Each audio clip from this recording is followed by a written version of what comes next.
from day one, we saw exactly what the war in Ukraine was all about. We knew exactly that this is a money grab. There is trillions upon trillions of dollars in natural resources in Western Ukraine. We've pointed that out.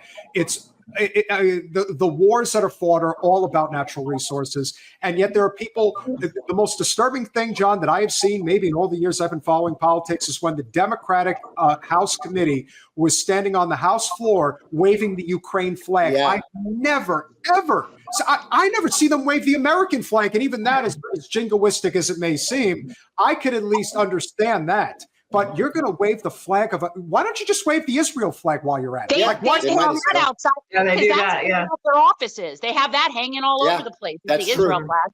I use this term very loosely, but President Zelensky had something to say regarding whether or not we should end the war in Ukraine on 60 Minutes last night. The risk that Russia will occupy Europe is 100%.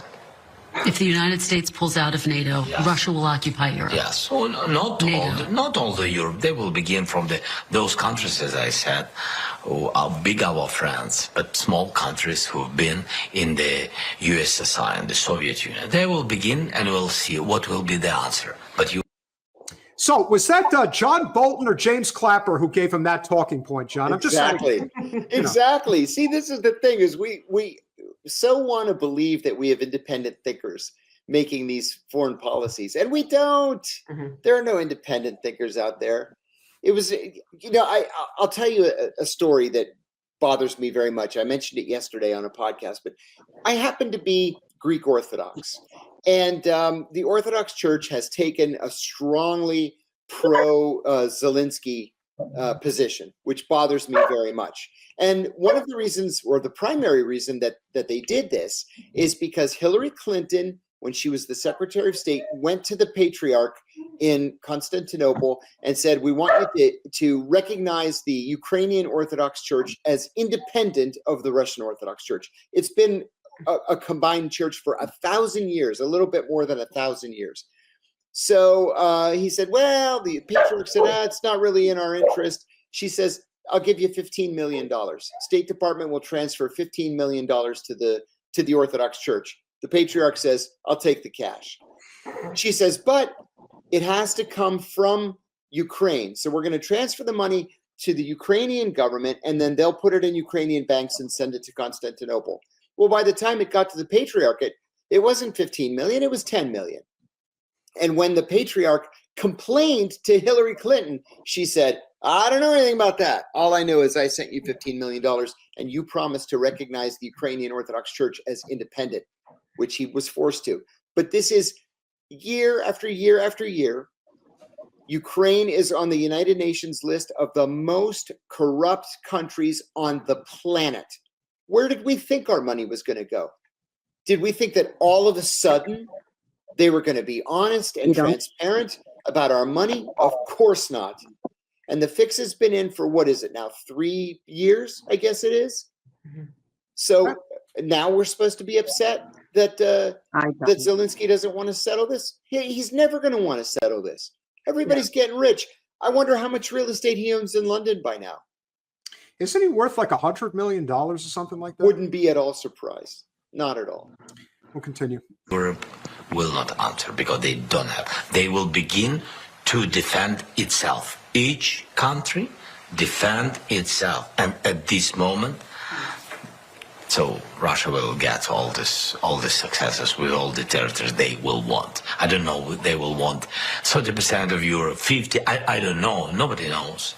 But they will have this possibility. I just have to say, Russia has a population of like 144 million people.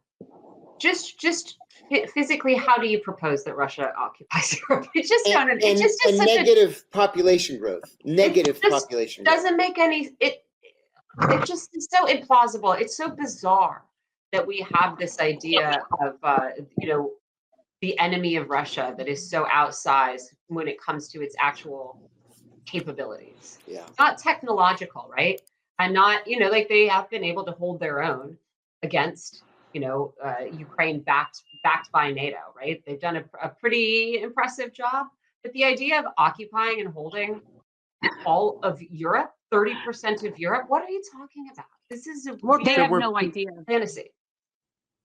Look, they were. I was they just were- talking with, so I was just visiting with my 90-year-old aunt in Tampa, who I haven't seen in a while, and she loves Rachel Maddow. And this is and just know this is the only woman on the face of the earth that gets a pass for me for that. Okay, so that's Sure. that. But she truly believes, and I try, like, some of it she was open to. She was actually pretty open to it, but she truly believes that Putin is a threat, that he wants to take over Ukraine. And I kept trying to say, they're not the threat. Like, it's so brainwashed. I'm like, I said to her, I'm like, you sound like a McCarthy person. You sound like it's Red Scare, but I don't understand. They have how many military bases in the world? Their economy is what, the size of Spain's? What are we worried about? We have our ships up their ass all the time. What if they had their aircraft carriers in the Gulf of America? Okay, like, Right. would we be okay with that? So true. It's a bizarre. It is a weird, bizarre world that you step into. Well, I think it's also a reflection of the specific type of demographic we're talking about here. The people that buy into the people that bought into the Russiagate narrative at the time. I mean, anyone with an objective eye saw, without mentioning his name, that there was a member of the DNC who knew that Wasserman Schultz was facilitating a coup against Bernie Sanders behind the scenes on Hillary Clinton's behalf. He couldn't take it, much like Tulsi was not willing to accept it as the vice chair of the DNC. And he said, "The hell with this shit. I'm going to do something about it." And instead, what do they come up with? Oh, Russia did it. What the fuck does that even mean? And the fact that millions of people buy into it, that's the scarier part. They Is that they believe don't even it. ask questions. Yeah. Well, that's the problem. Yeah. Yeah. People don't want. They're scared of Putin. I've They are. said this a million times. Why do we care? Why do we care what language our oligarchs speak? So for me personally, I don't care if my oligarchs are Arabic or Chinese or Russian. It doesn't really matter. And so it's just hilarious that they think he's such a bad guy. He's extremely bright. So the fact that they think that he would do something completely irrational, it's like we're so used to that because our leaders are morons that maybe we project that onto other people. But he's a pretty bright guy. He's not. He knows what he can and cannot do. He's not Trump. He's not walking around saying ridiculous nonsense. Nobody takes him seriously. And I have a really strong feeling he ain't bluffing. Yeah.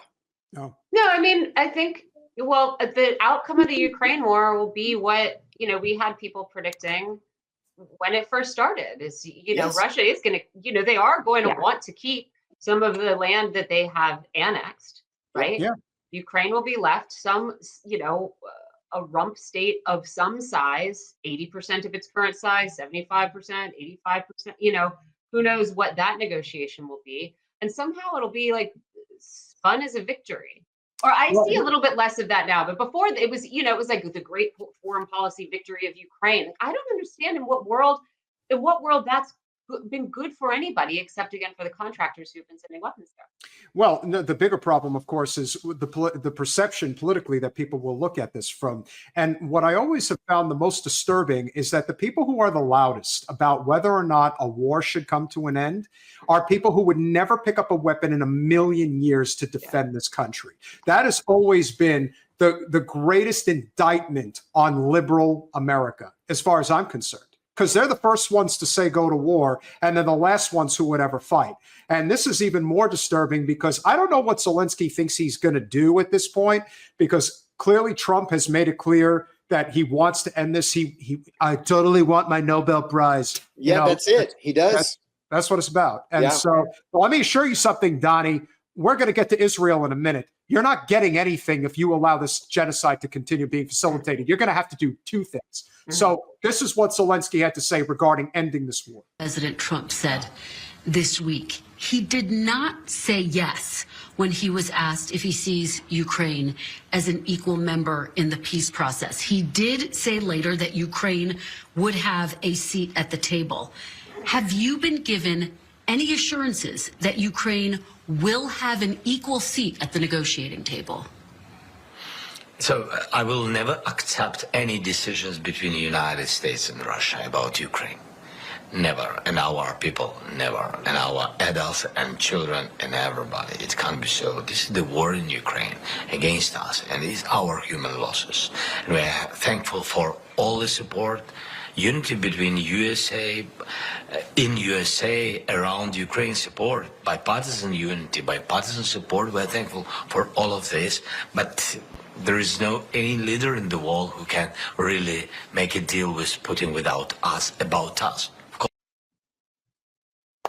It's at the point of lunacy at this point, as far as I'm concerned.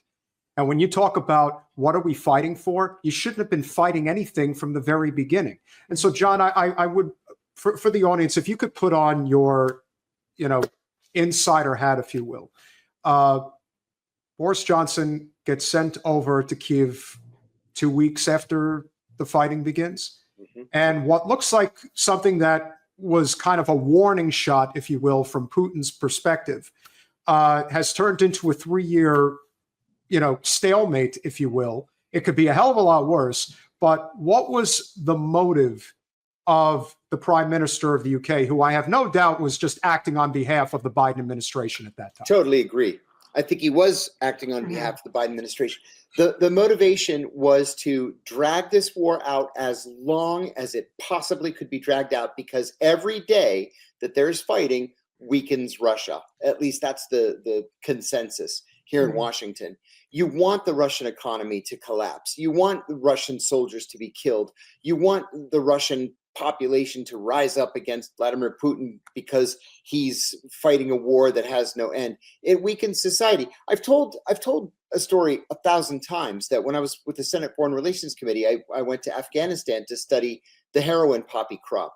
And, Afghanistan was producing 93% of the world's heroin at the time. And I came back to write the paper, and I got a call from DEA. They asked if they could see me. So I went out to see them, and they said, look, nobody wants this heroin cultivation to stop, because all that heroin goes to Russia and Iran, and we want their societies to be weakened. Well, it's exactly the same thing with the Ukraine war. Our policy is that we want Russia to be weakened. We want their society to be destroyed. And so we can help to affect that by dragging out this war as long as humanly possible. That's the Democratic Party's position on this. They were thrown by Donald Trump's, we're gonna end this war. And Zelensky is just plain wrong when he says that if there's not a seat at the table for Ukraine, that the war can't end. That's bullshit. The war's gonna end if he's told the war's gonna end.